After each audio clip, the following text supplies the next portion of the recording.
Whoa, hey, wait a second, what?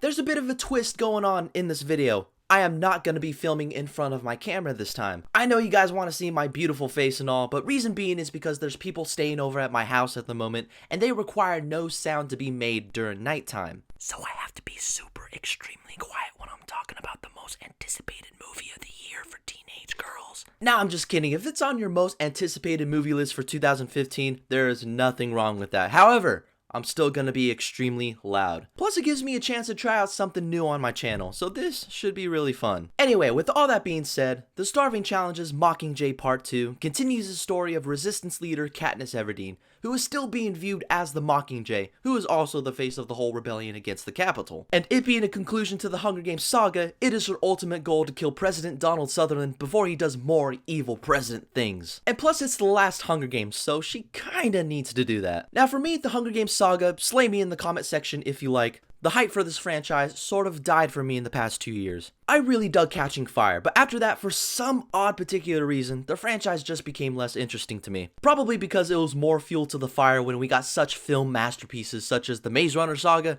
and especially the critically acclaimed Divergent series.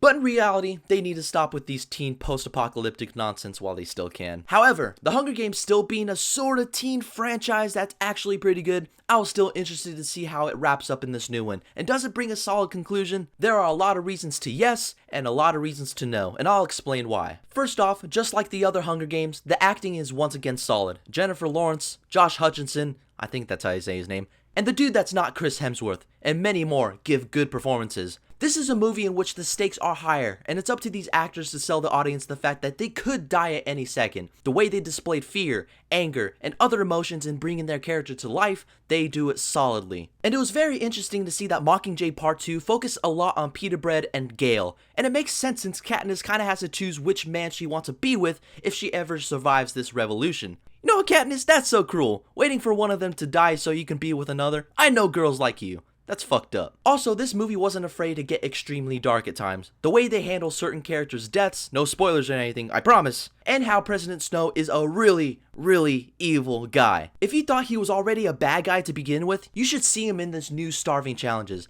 His villainy rises up to a whole new level, and it makes me say he's one of the best parts of this franchise. Donald Sutherland captures this character as a cruel, tyrannical figure. The stuff he does, again, no spoilers, makes me say he's one of the best on-screen villains that we have to date. Probably as evil as Darth Vader. Yeah, I'm going that far. Now let's see Marvel put that type of villain in their movies. Nah, I'm just kidding, Loki fans, don't kill me just yet. But, however, the action in the movie, dare I say, didn't grab me as much as the others did. Definitely better than Mockingjay Part 1, in which all they did was talk and talk, filmed a couple of shitty propaganda pieces, sang a song, and Katniss gets choked, and that was it. Overall, the action was okay. In the bigger picture, it's disappointing for it being a grand finale to a series. You would expect some extremely intense and engaging action scenes. But unfortunately, only one out of the few that were in this movie actually really pulled me in on what was going on. And this movie suffers from what the first Mockingjay did, was lots and lots of talking. Like, I get it, Katniss, you can't choose your man and you want to kill Snow. Now go out and actually do it. The wrap up to the franchise took way too long as well. I could have counted at least 2 epilogue scenes that really fleshed out on what happened with some of the surviving characters. Plus, the red suit that Katniss wears in the promotions of the movie, oh yeah, she doesn't wear that one bit. Being a little nitpicky at this point, but still. But with all this being said, Mockingjay Part 2 was just an okay movie. It had an okay conclusion to the series as well, and if you really want to check it out, see it at the matinee price. And some of you probably won't listen to me because it being a Hunger Games movie, I completely understand, but that's just my opinion, and this is my channel, so there you have it. But anyway, I want to know what your thoughts are about Hunger Games Mockingjay Part 2. Did it live up to your expectations, and what is your favorite Hunger Games movie? Mine still being Catching Fire because to this day, it still blows me away. I know, guilty pleasure. Whatever it is, leave it down below, and as always, you can follow me on Twitter, Facebook, Instagram, and all that social media shit down below. Keep in contact with me. Don't forget to hit that subscribe button. But in the meantime, I have to get going because I can't do my Kylo Ren exit because I'm not filming in front of my camera,